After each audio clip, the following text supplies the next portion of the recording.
Hey guys, you've probably heard by now that Tokyo has won the rights to hold the 2020 Olympic Games. So there's celebrations going on all over Japan at the moment, particularly in Tokyo, by people that are very happy about that. So we've been getting messages from people and comments from people asking us for feedback about it or for comments about it, observations about it. First of all, the IOC, the Olympic Committee, National Olympic Committee, probably felt fairly confident choosing Tokyo because Japan has hosted 3 Olympic Games in the past and done a pretty good job of it. Of course, Japanese organisations are very good at hosting events for large groups of people in very small spaces. So they do a good job, and they've done a good job in the past. So the IOC obviously felt fairly confident in choosing them because of that. So that's really good, and no doubt that will be the case. No doubt they'll be well organised. As far as Japanese people's reactions, there is a lot of people that are very happy. Partly, I think, because Japanese people like to win anything. I mean, it's a human trait, isn't it? People in general like to win anything. And particularly Japanese people. A lot of Japanese TV is about winning stuff. And a lot of games that Japanese people play is about winning stuff. And even if it's just a small thing, you see it on Japanese TV all the time. You know, 3 people will all have an answer to something, and one person's the judge and chooses who is correct.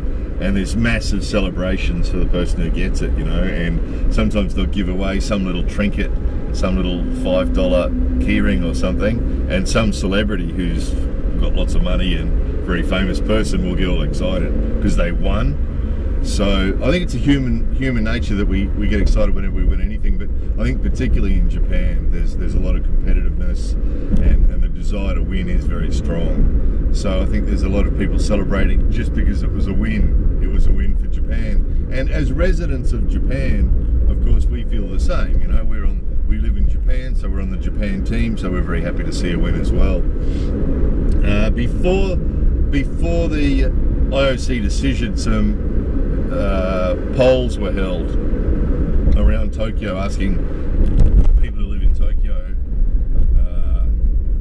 how they felt about the Olympic Games and if they wanted the Olympic Games, and a little bit over half of them said they didn't. So probably because a lot of those people recognise that the Olympic Games will really mess the place up for a couple of weeks. You know, it's going to be difficult to get through Tokyo. There's going to be a lot of people there, and it's going to make life more complicated for the Tokyo people themselves, who just want to go to work and come home and do their thing, and it's going to be much more difficult because it's all transport's going to be much busier and lots of people and so on. So there was more than half the people in Tokyo that were interviewed, that were polled, said they didn't want the Olympic Games. So no doubt there is a lot of people in Tokyo who are disappointed that they got it. Equally a lot of people that are very happy. Obviously business people will be very happy. And then all over Japan, obviously there'll be ramifications from this. It'll probably bring more tourism and that sort of thing before the games, during the games, and after the games. So there'll be probably business people around Japan who'll be very happy about it, and other people who won't be so happy about it, I guess. So it's a little bit, to be honest, one reaction was, it's a little bit like finding out that your grandfather is going to host your 18th birthday party, and your grandfather doesn't really like 18-year-olds, but you found out he's going to host your 18th birthday party. There's a little element of this because, and I have to choose my words carefully because a lot of people watch these videos using Google Translate, and if I say anything negative, the Google Translate can make it worse, and I end up getting abuse in Japanese sometimes for some of these comments. But you know, having been asked for comment, here's the observation. Japan is run, as a lot of people know, Japan is really run by older men.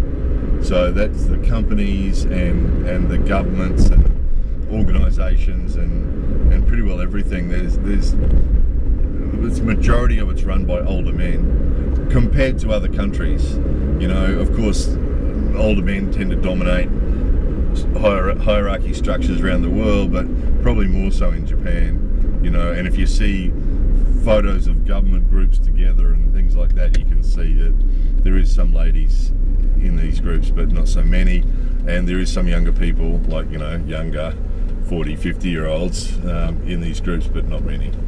So Japan is really, most of the people running Japan, the companies and the governments, tend to be older men, and probably fair to say most of them fairly conservative, and fair to say most of them are fairly parochial, in that their experience, they have lots of experience, of course, but most of their experience is within Japan. And you know, all this is generalization, and it's comparing to other countries, you know, relative to other countries, because that's all we can compare with. And the point of these observations about the older men running the place is that the experience of coming here, so some people are sort of saying what's going to happen about, I think what we could anticipate as a spectator coming to Japan to watch the games, or as a company involved in dealing with the Japan Olympic Committee, or anybody that has any sort of interaction with this experience at all, what they can anticipate is it's going to be highly organised, no doubt about it. It'll be extremely highly organised, which will obviously have lots of advantages. There'll be things like the transport, public transport is going to be excellent, without a doubt. It will be really, really good. It'll be really organised, highly efficient, highly effective. Same with everything right through, the seating and the everything, all the organisation aspects of it are going to be likely to be perfect, without a doubt. But I think it's going to be the human aspect of it's going to be more difficult, because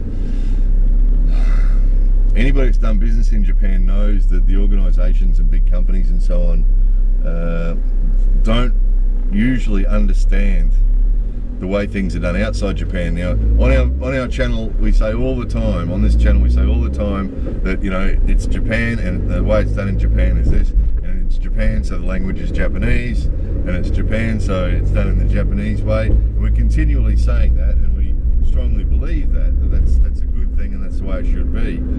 However, the Olympics is an international event, and Japan's going to be hosting this international event, which really means that companies that host Olympic Games usually really have to meet the rest of the world halfway. You know, that it's true it's going to be in Japan, but we really need to remember that it's an international event. And I think this is going to be where there will be some difficulties, because these guys that run the place don't really understand that. And you might remember on a video previously, we talked about how the government, and you remember one video we had about illusion and reality, you know, illusion, reality, and image, and you remember another video we talked about how they had a big conference in Tokyo, and we're talking about, the topic of the conference was how to make foreign people feel more comfortable in Japan, or something like that.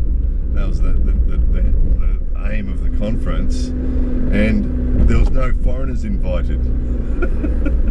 So the aim of the conference was to, you know, how to help foreigners assimilate in Japan. That's what it was. So how to help foreigners, you know, fit into Japan, assimilate into Japan, and they didn't invite any foreigners to it, which was just classic. That was just typical, you know. And I think this is where things will be difficult for some of the people coming here. Is the communication is basically what it comes down to, is the communication between government and people, and companies and people, and, you know, the Japanese groups, organisations and companies, and the foreigners, is where the communication usually falls down. And usually that's the foreigners' problem. We have to solve that, which is why English Friendly Japan Directory, and, you know, why we have to learn Japanese, and why we have to solve that problem, because that's our problem if we're a visitor to Japan. But the Olympics is a different situation, isn't it? Because it's an international event that's been hosted here. So, and I think this is where it's going to fall down, is that they're going to expect the foreigners to behave the same as Japanese people behave. So you know, and Japanese people in groups, big groups, behave really well and really the same.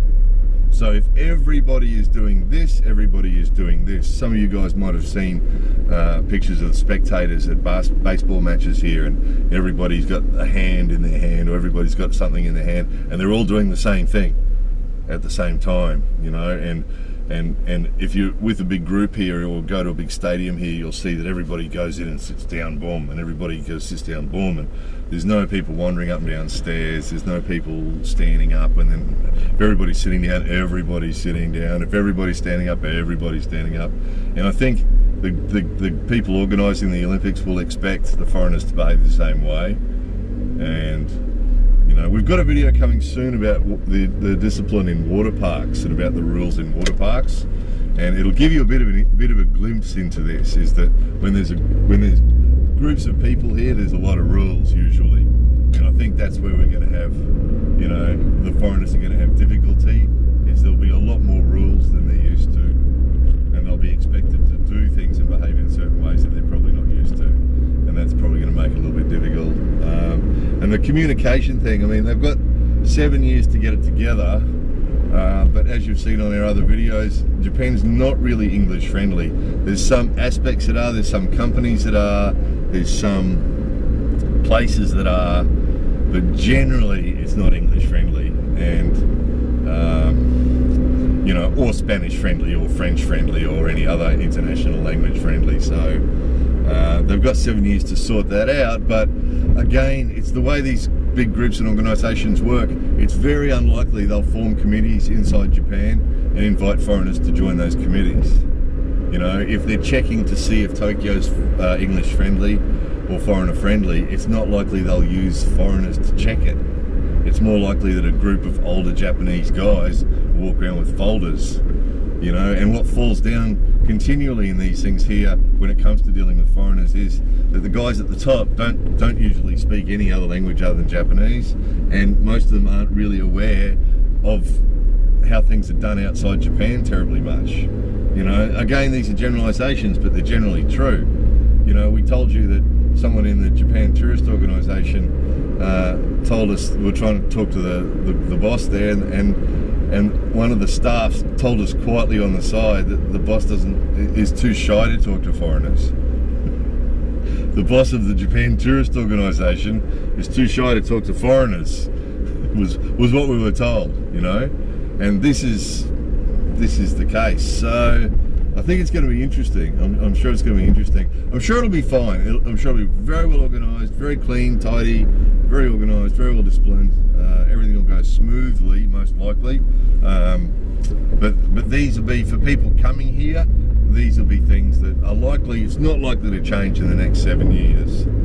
So, you know, the people that are coming here can expect a few mysteries, you know, a bit of confusion when they're at the train station about where they're supposed to be going, and people trying to help them probably with not a very good level of English, or English translations of signs and things that probably won't be terribly good, or there'll probably be a bit of, for the people coming here, there'll be a bit of confusion like that, probably, and a bit of reaction at how they're shepherded from one place to the other. Another thing is, Japanese people are much more comfortable at being in close quarters to each other.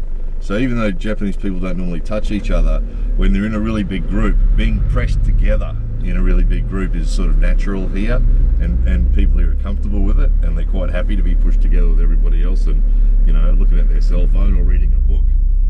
So there's likely that that'll be often the case here too. When there's huge numbers of people, it's likely the foreigners will find themselves sort of packed in close together on occasion, which might make them uncomfortable as well. So it'll definitely be an interesting experience, there's no doubt about it, and it'll definitely be with a serious Japanese style, as it should be. But just as far as the logistics and as far as the experience for the foreigners here, it's likely to have some challenges. And from the other people that are coming here, the athletes and the people that are with them, the teams and everybody else, are likely to find their stuff a bit of a challenge, most likely.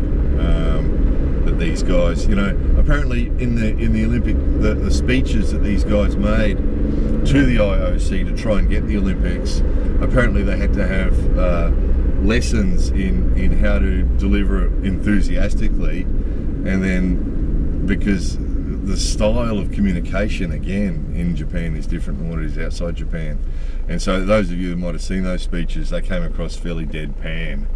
I'm trying to be emotional and enthusiastic, but they came across fairly deadpan, and I think there's often a communication thing with that, and partly because of the lack of English here. You know, it's a statistical fact that the English level in Japan is lower than it is almost all over the rest of the world, really, including South Korea, including North Korea apparently.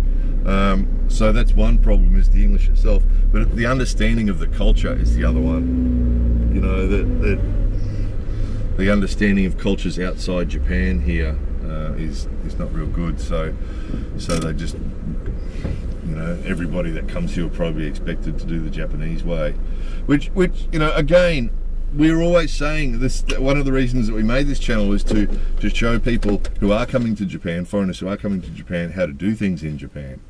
You know, and we're going to continue doing that probably for the next 7 years. You know, showing people how to do things in Japan as they should. But again, just repeating again for those people using Google Translate, you know, we're talking about an international event being held here. So it means that, you know, instead of saying, okay, you're a visitor to Japan, you must behave, you know, the way we behave, or, you know, for us to be saying that, if you're coming to Japan, you really need to try and do things the Japanese way. Well, an international event means that really Japan has to meet the foreigners halfway and try and make things more comfortable for the foreigners. And I just don't think that these old guys that run these organisations understand that well enough, or understand what that means. And they won't interact enough. You know, they won't communicate enough. I think communication again is going to be the problem. They're not going to communicate well enough with the rest of the world to make that happen smoothly, I think. So it's not going to be a big problem. It's not going to be a big problem, but I think people are wanting to know some feedback. I think this is what the reaction will be. That after 2020, the people who came here to watch the Olympics will say it was really well organised, the transport was perfect, the place was really immaculately clean, but there was some strange stuff. That's what they'll say. You know, we really got packed in on the trains, and we really, you know, they all made us do something strange in the stadium, and there was a lot of rules. I think that's the other thing they'll say. There was a lot of rules that they didn't like. Probably more rules than are necessary, but that's just the way it's done here. So yeah, 2020 Olympics. We shall see. We shall see. More videos coming soon.